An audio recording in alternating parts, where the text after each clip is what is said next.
Welcome to my channel Thara வைட்டி fashion. இன்றைக்கி வந்து பார்த்திங்கன்னா நான் 2 நாளாக என்னென்ன ஃபுட்டெல்லாம் எடுத்துக்கிட்டேன் பேலியோ டயட்டில். அதே மாதிரி 2 ஃபுட்டு வந்து உங்களுக்கு வந்து பேலியோ ரெசிபீஸும் போட்டிருக்கேன்.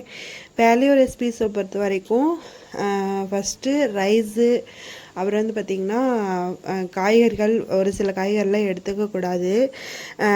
நோ சுகர், நோ இனிப்பு வகைகள் சுத்தமாக எடுத்துக்கவே கூடாது, தேன் முதற்கொண்டு. அப்புறம் பார்த்திங்கன்னா காய்கறிகள், கறிகள் வந்து நிறையாவே எடுத்துக்கலாம். முட்டை, மீன், சிக்கன், மட்டன் அது எல்லாமே எடுத்துக்கலாம். ஆயில் வந்து பார்த்திங்கன்னா ஆலிவ் ஆயில், நல்லெண்ணெய், செக்குலாட்டின நல்லெண்ணெய், செக்குலாட்டின தேங்காய் எண்ணெய் இது எடுத்துக்கலாம். ரொம்ப ரொம்ப பார்த்திங்கன்னா யூஸ்ஃபுல்லாக இருக்கும். நான் வந்து 2 டேஸ் ரொட்டீன் தான் நான் போட்டிருக்கேன். மொதல் நாள், அதுக்கு அடுத்த நாள் 2 நாள் வந்து என்னென்ன சாப்பிட்டேன் அப்படிங்கிறத உங்களோட ஷேர் பண்ணிக்க போகிறேன்.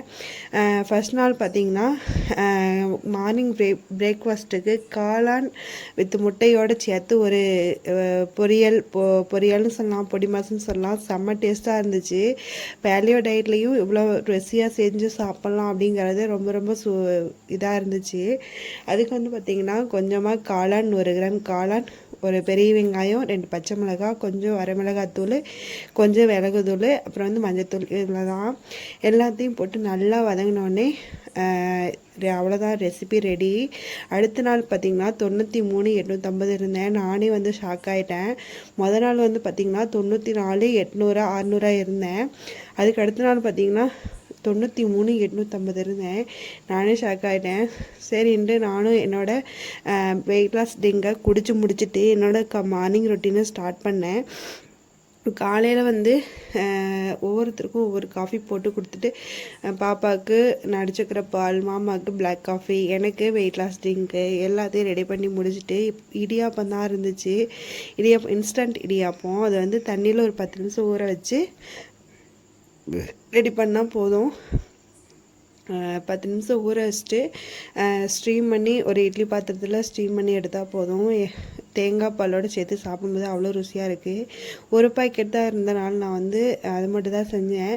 பேலியோ டயட்டில் இன்றைக்கி வந்து காலையில் பட்டர் காஃபி எடுத்துட்டேன்.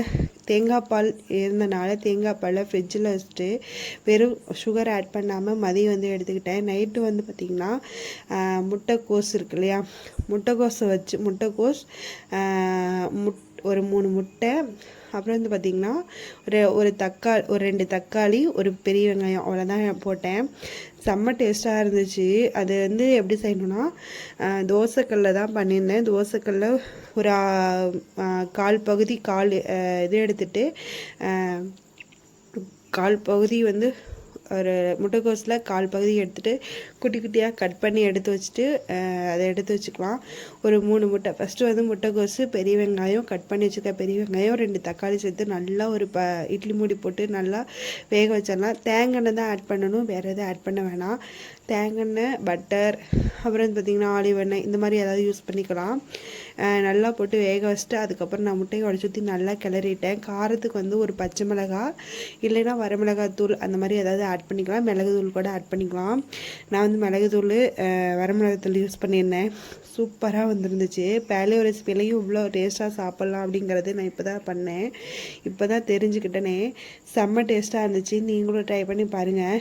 காளான், அப்புறம் வந்து பார்த்திங்கன்னா முட்டை, இந்த மாதிரி எடுத்துக்கலாம். செம்ம டேஸ்ட்டாக இருக்கும். நோ ரைஸு, மாவு வகைகள் எதுவுமே எடுத்துக்க வேண்டாம். ரொம்ப ரொம்ப சூப்பராக இருக்கும். இந்த டயட் ரெசிபிஸை நீங்கள் ஃபாலோ பண்ணி பாருங்கள். என்ன உடல் பருமன், டயபெட்டிஸ், அப்புறம் வந்து ஹார்ட் சம்மந்தப்பட்ட நோய்கள் எந்த ப்ராப்ளமுமே வராது. அதாவது இருக்கிறவங்களுக்கும் உங்களுக்கு வந்து இன்க்ரீஸ் ஆகாமல் பார்த்துக்கும். அதனால் இந்த பேலியோ டயட்டை நீங்கள் ட்ரை பண்ணி பாருங்கள்.